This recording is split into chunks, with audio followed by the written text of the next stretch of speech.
ரிஷபராசி நண்பர்கள் அனைவருக்கும் வணக்கம். அனைவருக்கும் இனிய புத்தாண்டு நல்வாழ்த்துக்கள். இந்த புத்தாண்டையொட்டி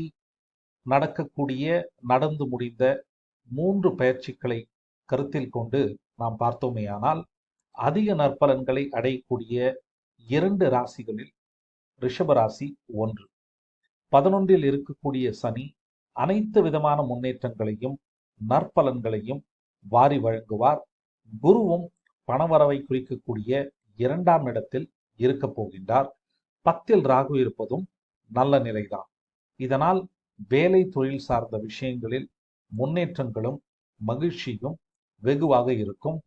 புதிய வேலை கிடைப்பது, ப்ரமோஷன் கிடைப்பது, இன்கிரிமெண்ட் கிடைப்பது போன்ற நல்ல வாய்ப்புகள் வரத் தொடங்கும், கைகூடும். திருமணம் முடிவதற்கும் நடைபெறுவதற்கும் இது நல்ல நேரம். குழந்தை பிறப்பதற்கும் இது நல்ல காலம் என்றே கூறுவேன். அதைவிட முக்கியமாக இதுவரை இருந்து வந்த பிரச்சனைகள் தீர்வது, நோய் நொடிகள் தீர்வது போன்ற நல்ல வாய்ப்புகளும் உங்களுக்கு நடக்கும், வரத் தொடங்கும். ஒரு சிலர் புது வீடு மனை வாங்குவதற்கும் நல்ல வாய்ப்புகள் கிடைக்கும்.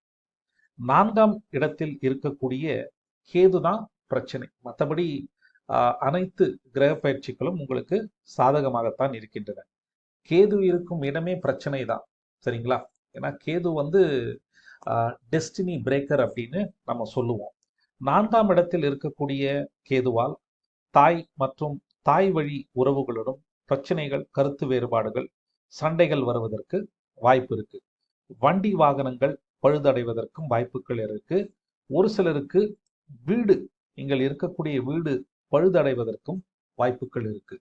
பெரிய பிரச்சனை 4ல் இருக்கும் கேதுவால் இருக்காது. ஒரு சில பிரச்சனைகள் அங்கொன்றும் இங்கொன்றுமாக இருக்கும்.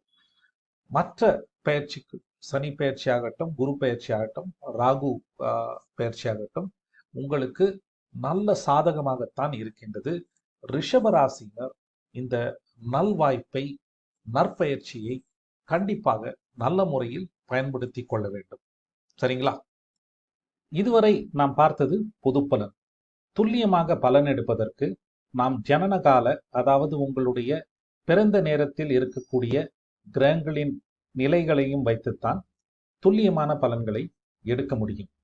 இதுவரை நாம் பார்த்தது பொது பலன். யாருக்கு நற்பலன்கள் கிடைக்கும், யாருக்கு பிரச்சனையான காலகட்டம் என்பதை ஜனனகால கிரகங்களுடன் கோச்சார கிரகங்களை இணைத்து பலன் கூறினால் துல்லியமாக நம்மால் பலன் எடுக்க முடியும்.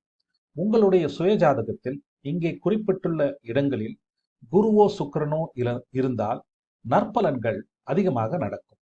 குறிப்பாக பணப்புழக்கம், பணவரவு தாராளமாக இருக்கும். ஏன் அப்படி கூறுகின்றேன் என்றால், கோச்சார சனியும் ஜனனகால குரு அல்லது சுக்கிரனுடன் இணைந்து நற்பலன்களை வழங்குவார்கள்.